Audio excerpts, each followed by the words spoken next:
बिस्मिल्लाहिर्रहमानिर्रहीम। 9th class का math chapter number 1 हम पढ़ रहे हैं। Exercise 1.4 multiplication of matrix. आज हम मैट्रिक्स में मल्टीप्लिकेशन कैसे होती है उसके बारे में डिस्कस करेंगे। तो पहले हमने एडिशन और सब्ट्रैक्शन पढ़ी है कि मैट्रिक्स को कैसे जमा किया जाता है, कैसे माइनस किया जाता है। तो उसके बाद जो मरला है हमारा वो है मल्टीप्लिकेशन के काल्बों को आपस में ज़रब कैसे दिया जाता है। तो अगर इसकी डेफिनेशन देखें तो two matrix are conformable for multiplication, कि दो मैट्रिक्स आपस में मल्टीप्लाई हो सकते हैं। किस तरह कि अगर हम ए को बी से मल्टीप्लाई करें तो पहले में कालमों की तादाद और सेकंड में रो की तादाद इक्वल होना ज़रूरी है।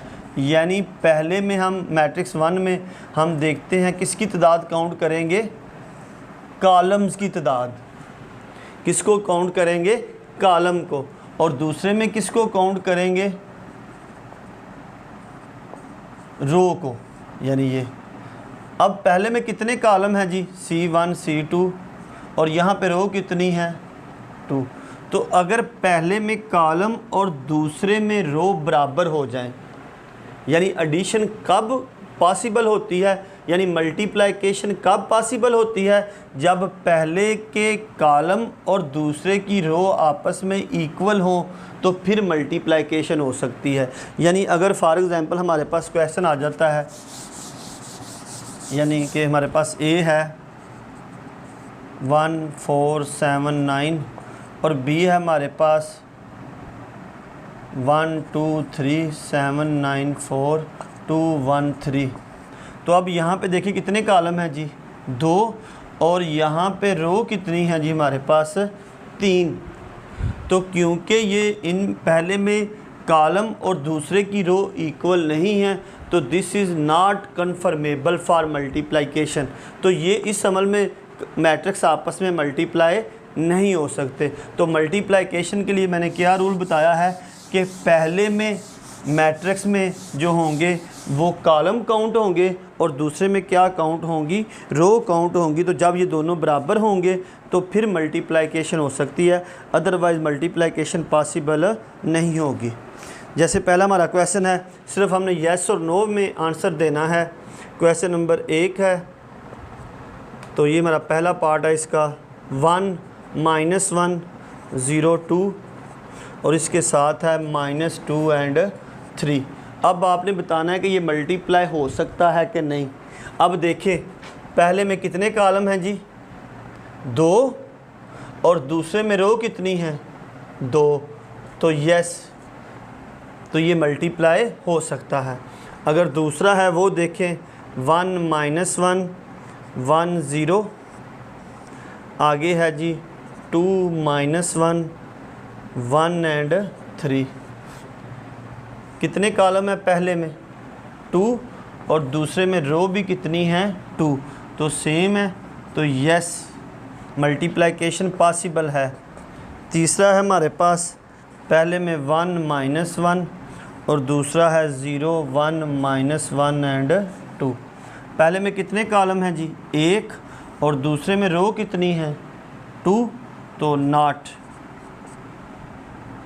और चौथा है हमारे पास, पहले में है 1 2 0 -1 -1 -2, और इसका दूसरा मैट्रिक्स है हमारे पास 1 0 -1 0 1 एंड 2।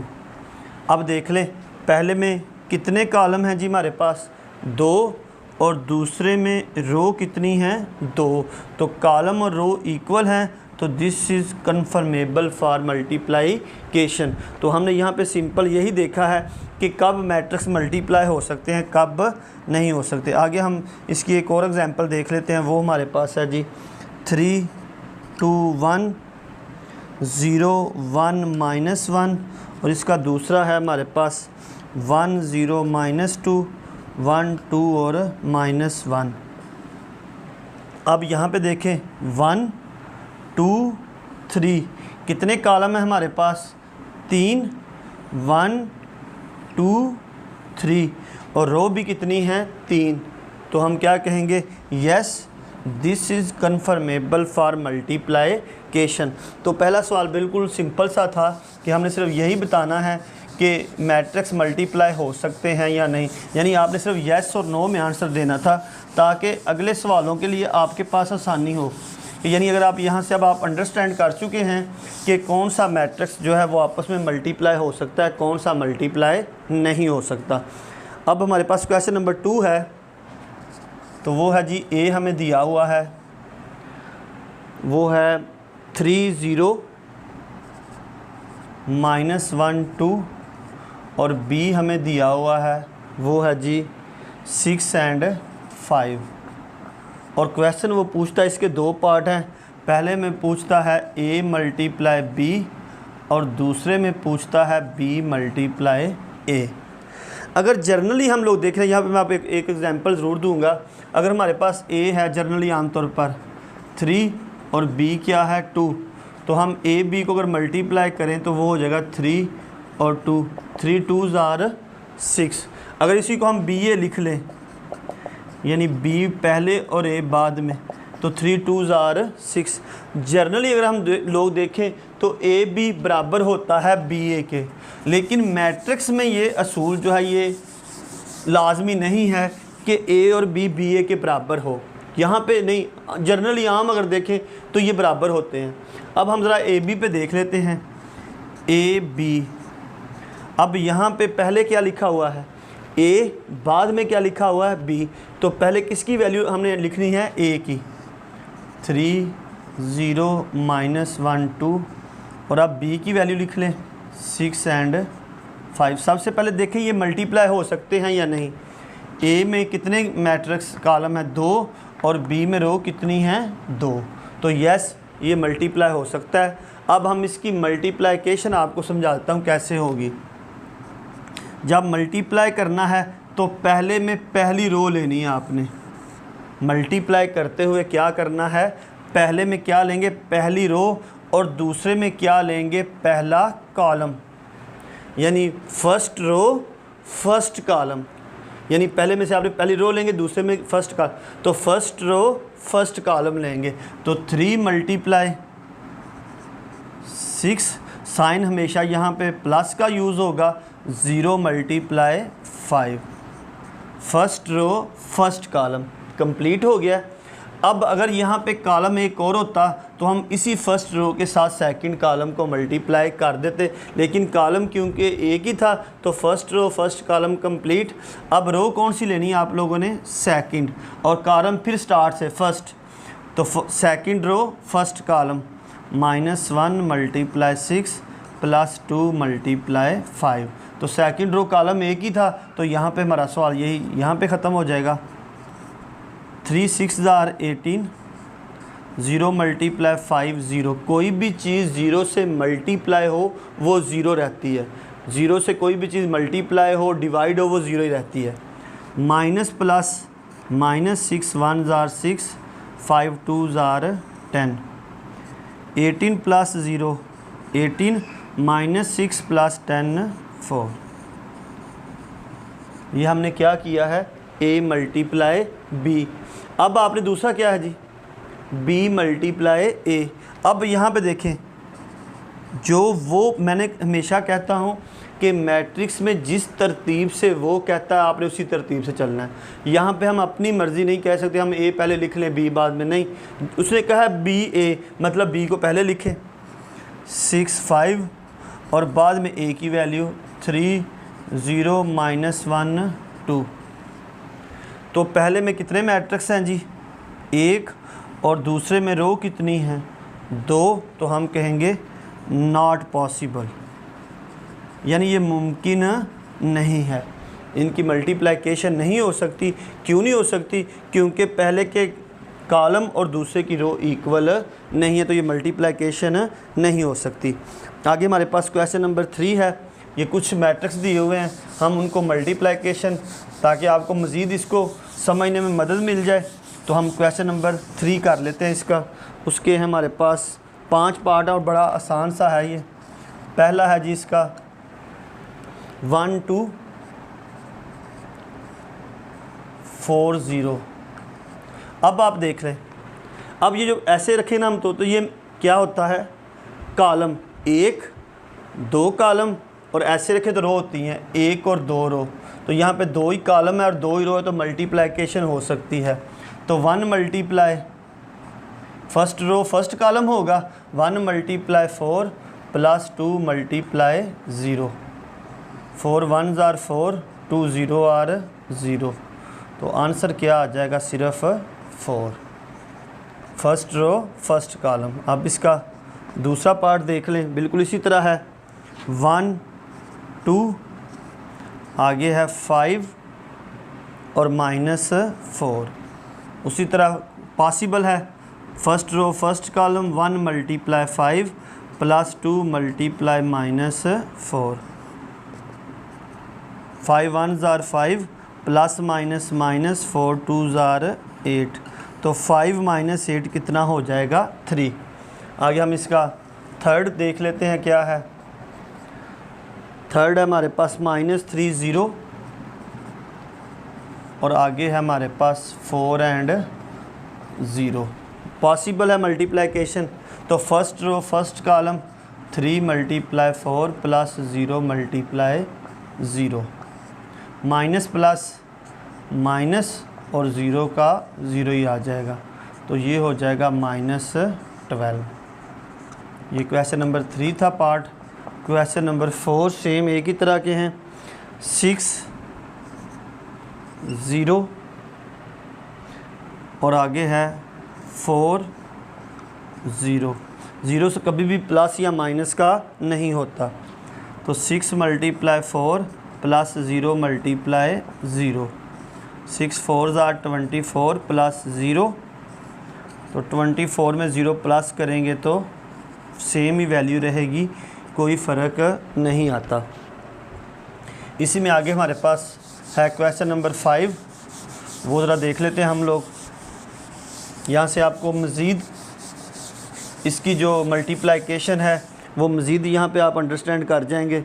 1 2 5 क्वेश्चन नंबर 4 1 2 -3 0 -6 -1 6 सॉरी, और आगे हमारे पास है जी 4 5 0 और -1 -4 है सॉरी -4।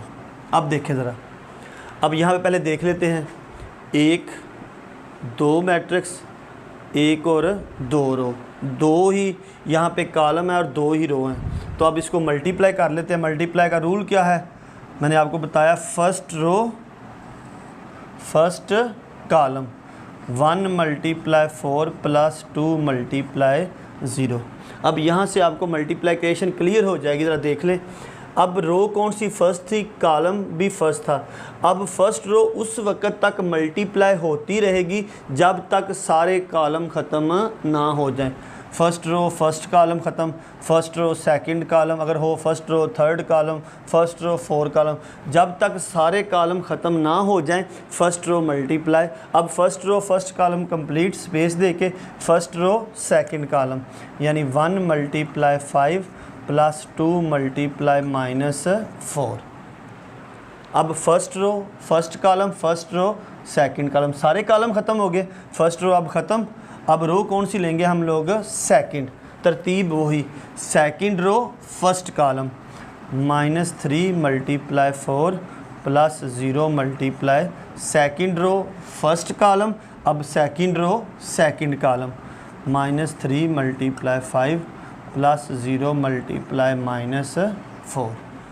अब जी सेकंड रो में भी हमने जितने कॉलम थे मल्टीप्लाई कर लिए। अब रो हम कौन सी ले लेंगे, थर्ड। तरतीब जैसे फर्स्ट रो के साथ सबको मल्टीप्लाई किया है, अब उसी तरह सेकंड को भी उसी तरह मल्टीप्लाई किया और थर्ड को भी। तो third row first column 6 multiply 4 plus -1 multiply 0। आ गया जी 6 मल्टीप्लाई 5 प्लस -1 मल्टीप्लाई -4। अब आप लोगों को थोड़ा सा अंडरस्टैंड कर गए होंगे कि first row first column first row second column. अगर कॉलम थर्ड रो तो हम फर्स्ट रो को थर्ड कॉलम से भी मल्टीप्लाई करते, लेकिन कॉलम ख़त्म हो गए हैं तो फर्स्ट रो कंप्लीट। अब रो कौन सी लेंगे, second row first column, second row second column. अब row third row first column, third row second column. इस तरह हम आगे मल्टीप्लिकेशन करते रहेंगे। 4 1s are 4, 2 0 are 0, 5 1s are 5, plus minus 4 2s are 8, minus plus minus 0, plus minus 4 0 are 0, 6 4s are 24, plus minus 0 का 0 ही आ जाएगा, 6 5s are 30, plus minus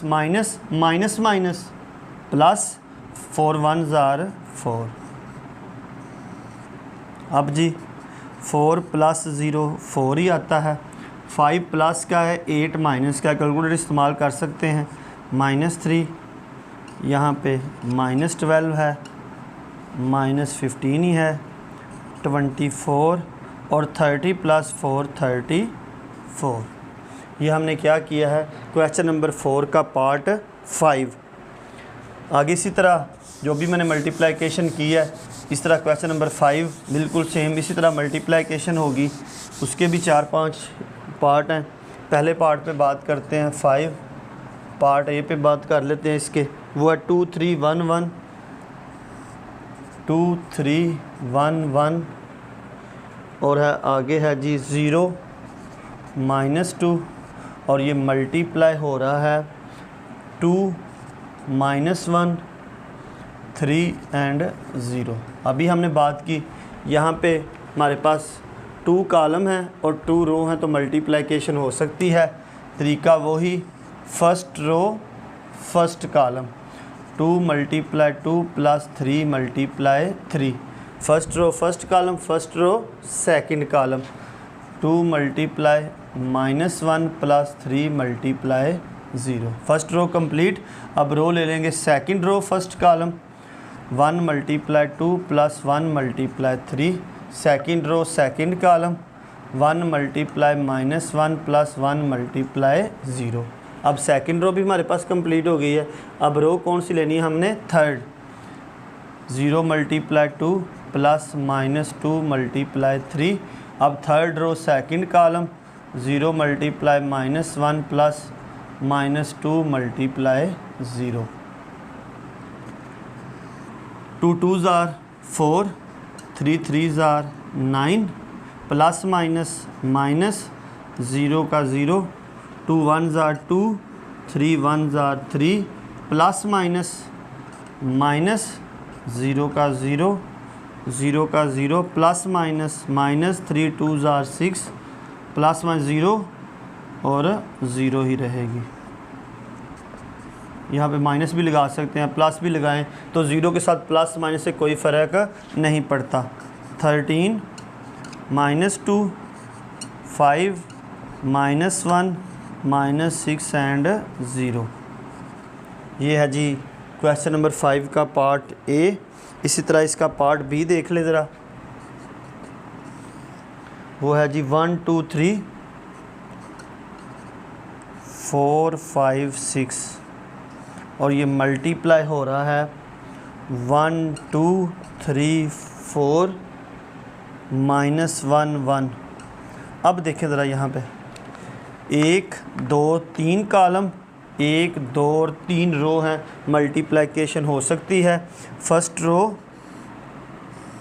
first column, first row first column.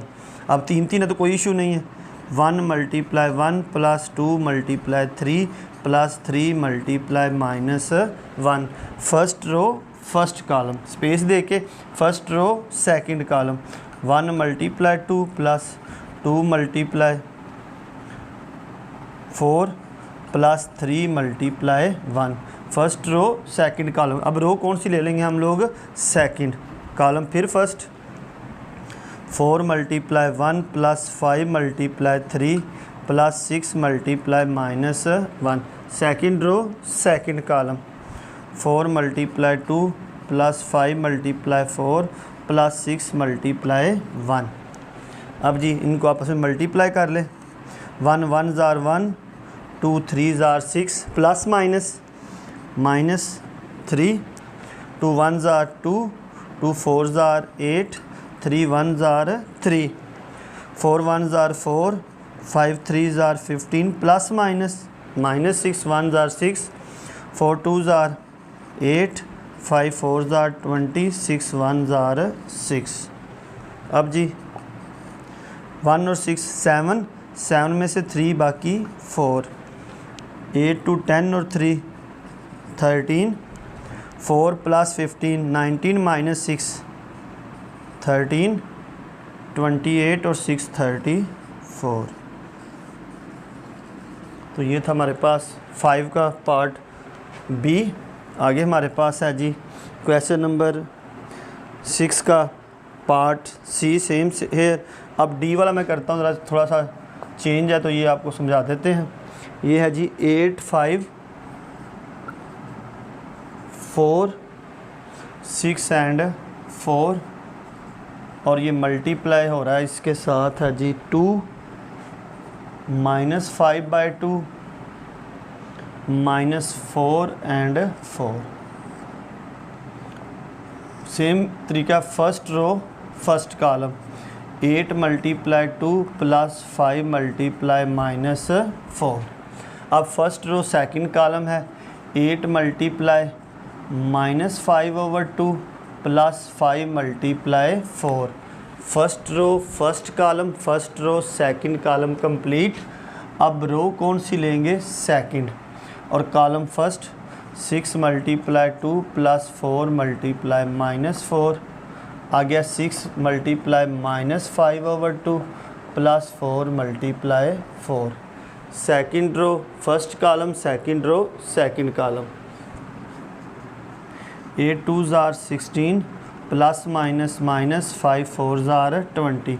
अब देखिए 8 है डिवाइडेड बाय 2 तो 2 4 jar 8 तो ये हो जाएगा 4 × -5 + 5 4 जार 20, 6 2 जार 12 ± -4 4 जार 16।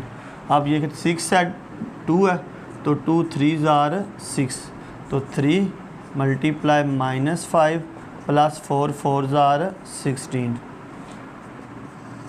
16 प्लस क्या है 20 माइनस क्या है -4 plus minus -20 plus 20 plus -15 plus 16 12 - 16 -4 तो ये हो गया -4 20 प्लस माइनस कैंसर 0 -4 -15 प्लस 16 तो ये क्या आ जाएगा 1। इसी का हमारा क्वेश्चन नंबर 4 का लास्ट पार्ट है -1 2 1 3 और ये मल्टीप्लाई है 0 0 0 और 0। ये नल मैट्रिक्स है। यहाँ पे बता दें कि all value 0 is called null matrix. तो अभी मल्टीप्लिकेशन वही है फर्स्ट रो फर्स्ट कॉलम -1 × 0 + 2 × 0। अब सब ने 0 से ही मल्टीप्लाई होना है तो 2 × 0 first row first column first row second column. अब सेकंड रो फर्स्ट कॉलम और सेकंड रो सेकंड कॉलम सब ने 0 से ही मल्टीप्लाई होना है। तो कोई भी चीज़ 0 से मल्टीप्लाई होगी वो क्या रहेगी 0 ही रहेगी। 0 प्लस या माइनस का नहीं होता, 0 बस 0 ही होता है। यानी किसी भी चीज़ को 0 से प्लस करें माइनस करें ठीक है तो वो 0 ही रहता है। तो इसका आंसर भी क्या होगा 0 0 0 एंड 0। आज हमने एक्सरसाइज पहले चैप्टर की 1.4 के पहले 4 क्वेश्चन किए हैं और यहीं पे आज हमारा लेक्चर ख़त्म होता है। और ये हमारा आर्टिकल था एक्सरसाइज